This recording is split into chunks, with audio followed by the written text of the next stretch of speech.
Hello and welcome to the Small Business Briefing. I'm Brian Kelly, CEO of the Small Business Association of Michigan. And I'm Kelly Saunders, Vice President of Policy and Engagement here at SBM, filling in for Sarah Miller this week, who is enjoying a much needed vacation. We want to take a second to welcome a new member to the SBM ranks, Thunder Bay Broadcasting out of Alpena, Michigan. Thanks for joining SBM. We look forward to serving you in the months and years ahead. So, Brian, before we dive into all the news of the day, it's a big day, and I'm going to embarrass you in front of everybody and say it is Brian Callie's birthday today. So, happy birthday, Brian. All right. Well, now that you mentioned it, you have to sing it. Yeah, we'll save that for another time. But if you are watching today and you want to wish Brian a happy birthday, drop it in the comments. But Brian, thanks for spending your birthday with us today. And I know many of our staff were stopping by and sending you notes to wish you happy birthday. So, Yeah, I'm um, 47 years old now, oh, and so I figure 3 years before the onset of true wisdom, or that I could add like wise to my resume. I wasn't going to give your age up, but appreciate you doing that yourself. So, but let's jump into the news of the day. We've got a few things to go over, but some good news on unemployment and labor force participation. How are we looking? Actually, yeah, pretty good. So very, I guess stable is the right word. So we do have relatively low unemployment. Part of that has to do with not enough people for all the jobs. That's why I think even if we did see kind of a softening economy over the year, it probably would not come with a big jump in unemployment. But it actually dropped a tenth, so from 4% down to 3.9%.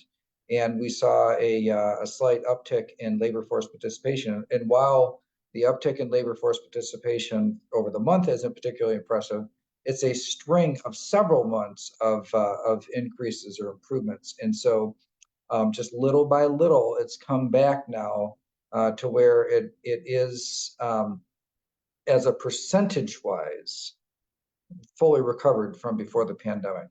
The now pandemic was kind of a long time ago now, but it's really back at that point now. If employers are saying, yeah, but it doesn't feel like it, yeah, I mean our state has shrunk since then too. So keep in mind, this is a fraction, but if the entire pie has shrunk, even though the proportionate fraction is shows on paper as being recovered, still very tight times. And of course, I think most people would recognize that it wasn't really that easy to find people before the pandemic either. So, but nevertheless, the unemployment rate looks very stable. The labor force participation has been clawing back and is finally, again, percentage-wise, back to those pre-pandemic levels. Let's pivot to the presidential race. For better for worse, we are in a very important election year. And as the race heats up, we know that Michigan will be a target this year.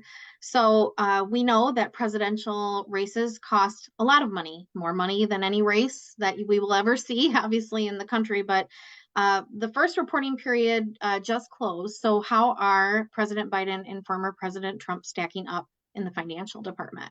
Yeah, so they're both raising tens of millions of dollars.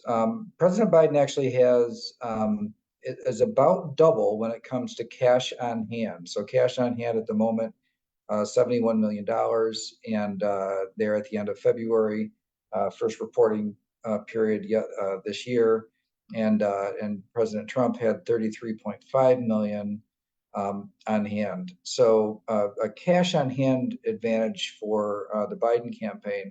But just to illustrate now how much these campaigns have moved like away from campaign committees. So the candidates raise money, they report, here's how much they raise.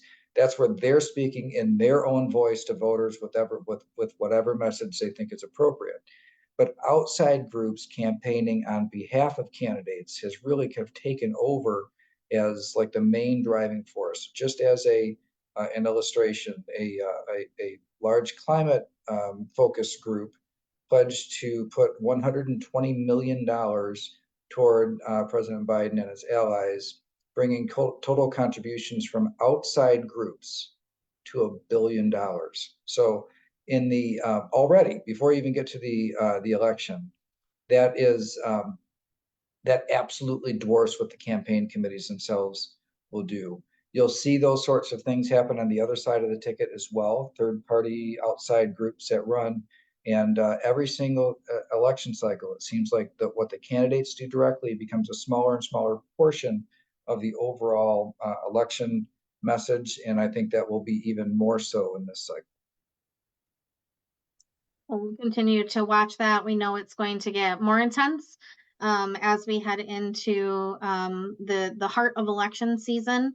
And I'm sure that we can anticipate many different visits, not only from both respective candidates, but also their surrogates in the coming months. Let's switch over to Wayne County. The census does their estimates for 2023, and Wayne County made a top 10 list, but not necessarily for great reasons. So can you dive into that a little bit? Yeah, so they look at, growth and contraction, and there's like percentage growth and contraction, and then there's like raw number growth and contraction.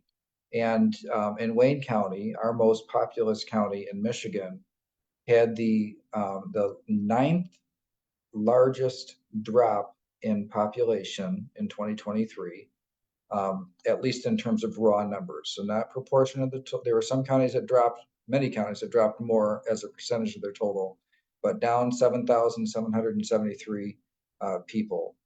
The vast majority of places around the country have grown, but unfortunately, Wayne County made the top 10 in terms of shrinking and raw numbers.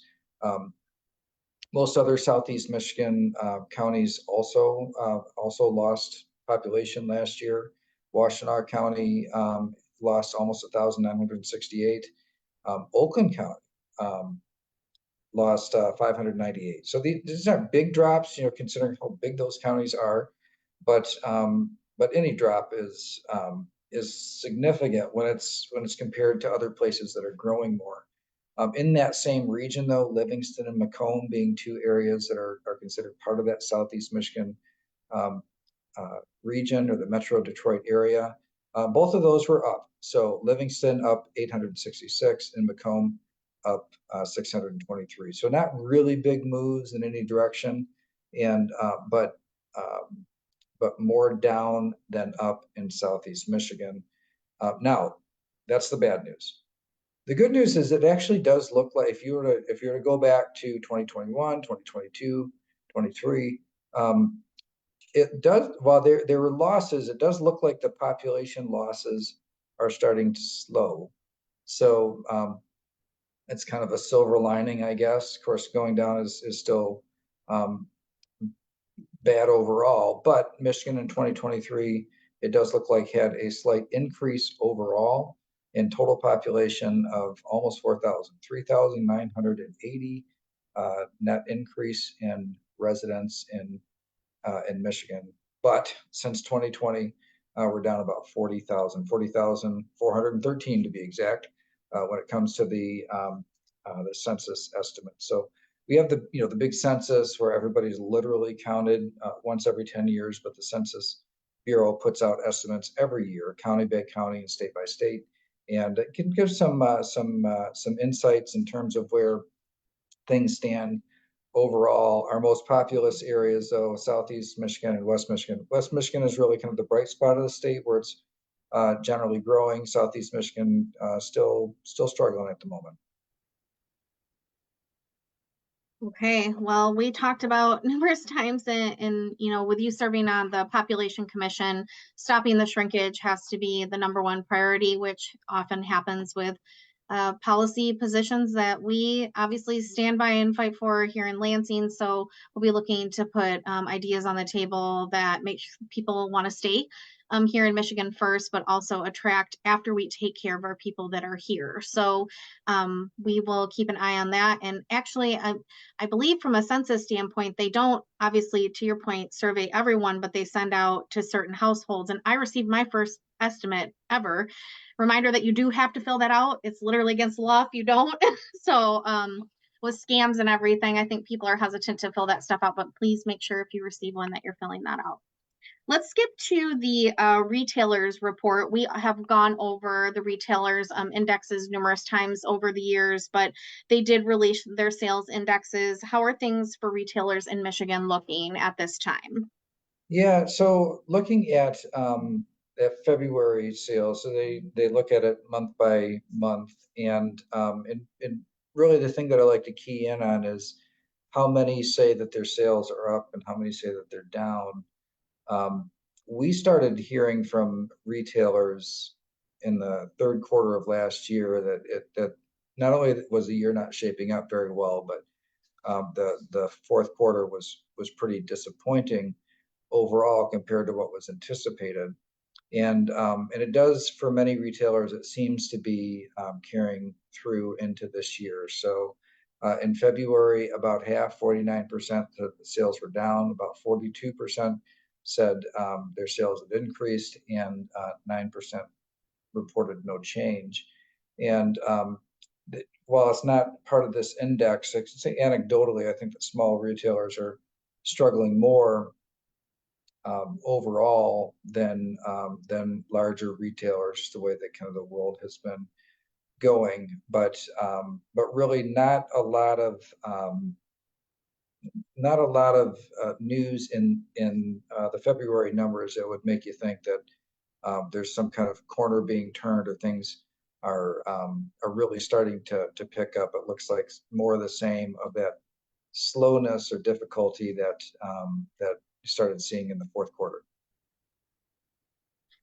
Yeah, kind of unfortunate, but we've been hearing it from our members, for the last year plus, specifically in our survey data that we've been taking. So comparing, what we're seeing from other entities that we trust and ours, our small business owners often tell us this before it even comes to light. And so we'll be watching this and hopefully things will start to improve. But we get our best intel from our own members. So thank you for sharing that. Um, the next one is a larger company that made an announcement this past week, Statlantis, um, a concerning layoff announcement, 400 jobs to be exact. So can you talk about maybe the impact that that would have on Michigan, as we know that those bigger companies reverberate throughout smaller companies as well that they work with? It's kind of a sign of the times that while a lot of the economic statistics look strong, that companies are feeling a lot of pressure right now, and there's a lot of upheaval in the automotive industry that we still have a lot of kind of eggs in that basket here in Michigan. So Stellantis, which is previously Daimler Chrysler, previously Chrysler, um, that they have announced that 400 people will be laid off here in Michigan, and that's the statement that I've got a quote here. The statement that they made said they were doing this due to unprecedented uncertainties and heightened competitive pressures around the world, and the layoffs are effective March 31st. So not really a lot of uh, advance notice here. There was an automotive news, just a news publication, obviously focuses most on the automotive industry, said that this isn't going to be the last. They're going to do this in waves so they can, and these words, game the WARN Act. So the WARN Act requires a 60-day notice, advanced public notice and disclosure whenever a company is going to lay off at least 500 employees. So 500 employees or more in a 30-day period. And so the conjecture there is that perhaps the reason it came in at 400 is because 400 is less than 500, and that there would be future rounds of layoffs in the future. A lot of upheaval in this industry right now as executives try to figure out whether they push too many chips in too fast in electrification. And then at the same time, the EPA, while they did back off some of their estimates on some of the regulations, still a really, really tough set of regs to meet, especially when the American consumer doesn't really seem to be as interested in converting to electrification as fast as what government regulators would have them do. So I expect that this probably will be in that industry a year of continued, at least a year of continued upheaval, and perhaps reductions in the overall workforce. Yeah, obviously unfortunate, and we never like to see, obviously, jobs that affects people, and it's very sad. But also, we've been talking about this for years, that going in too hard on electrification seemed a little bit presumptuous. Actually stems right into the energy policy that we were fighting against earlier this year. It's a very uncertain climate, and so we will continue to keep you updated on these items, and hopefully not too much more bad news to come, but we will see. So, Brian, we're going to round out the show with Data Monday. Take us into it. All right. So yeah, I think it's kind of an interesting group of stats. The first thing I wanted to do is share with you the labor force participation rate. And you'll see that, Michigan, which appears in blue. By the way, this graph is from Bridge, Michigan. I do love their graphics. They've got they lay stuff out pretty plainly, but also they pick just kind of interesting ways of showing things in pictures. And as you can see, Michigan has trailed labor force participation as compared to the rest of the country, and now is pretty much even. So that's a really good sign. Now looking at the region, the Michigan is toward the bottom, but above Ohio now in terms of overall labor force participation. We've been at the bottom of this list for a long time. Now, being fifth out of six is nothing to brag about, but at least it's not sixth. So a couple other things here.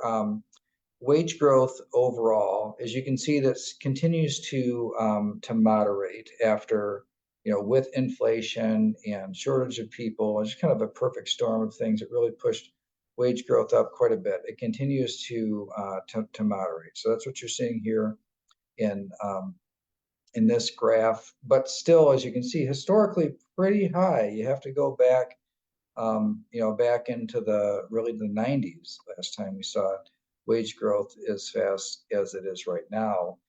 There was a time during the aftermath of the pandemic where you saw the lower quartile, which you see here in blue, of wage earners grow much faster than the upper quartile.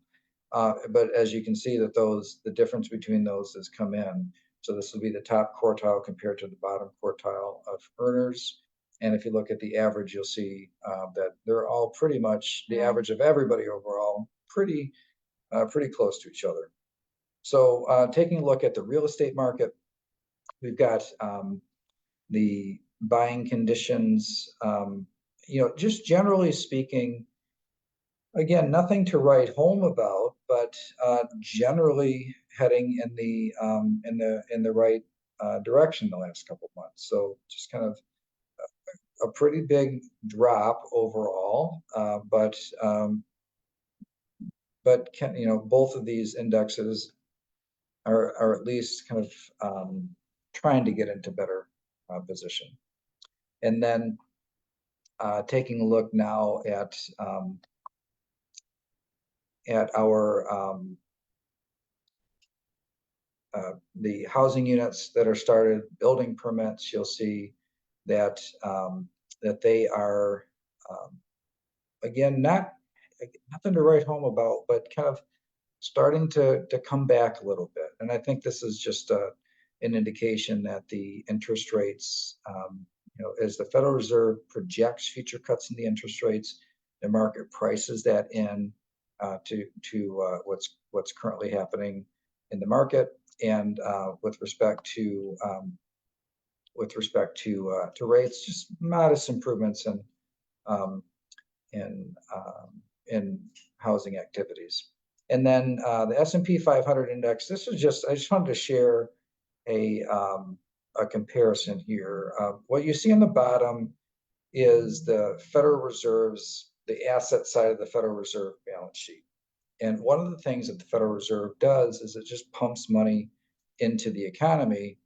And it's just like availability of money, and it does it through buying mortgage paper. So interest rates down to zero, and then the Federal Reserve just essentially, it's a way of kind of creating money, if you will. And it's something, it's a really important part of the mortgage housing market. But you'll notice that back here in the year 2020, or around the pandemic, that they really beefed up the balance sheet, like a whole bunch of cash that went in. And then when inflation started to get kind of out of control, they stopped issuing new debt and they started shrinking down the balance sheet. You see, it's not a dramatic decline in the balance sheet, but a consistent decline in the balance sheet. Usually, what that means is that it's worsening. It brings in some worsening economic conditions to try to tamp down inflation, and you see difficulty in the stock market as a result. But look at the S&P 500 index. Since they started tightening up the balance sheet, actually still looking pretty good. Then interest rates. I thought it would make sense to bring up interest rates overall. If you look at them on credit cards, on personal loans, on auto loans, and mortgages, you see everything is up. But look at how much credit card interest rates have gone up. I would point back, everything got high back in the early 1980s, but credit card rates are actually higher than they were in the 1980s. And then looking at overall credit card debt, it is at a record level and certainly higher now than it was just a few years ago.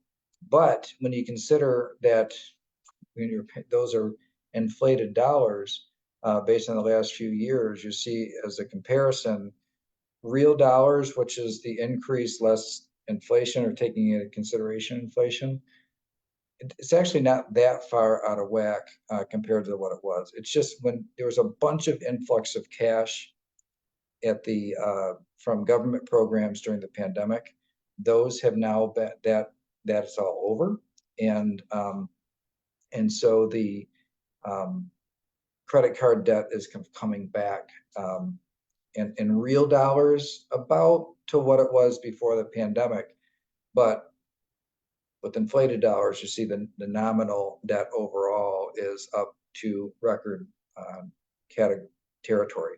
So the difference, I would say, between now, even though in real terms, the credit debt is pretty similar to what it was right before the pandemic, but the interest rates are way higher. And so that means that debt will have a bigger negative impact, more difficult than it was in 2019 for people to climb out from behind that debt. So that's what we have today with our report, and look forward to seeing everybody on Thursday. Great, thanks everybody. We'll see you on Thursday.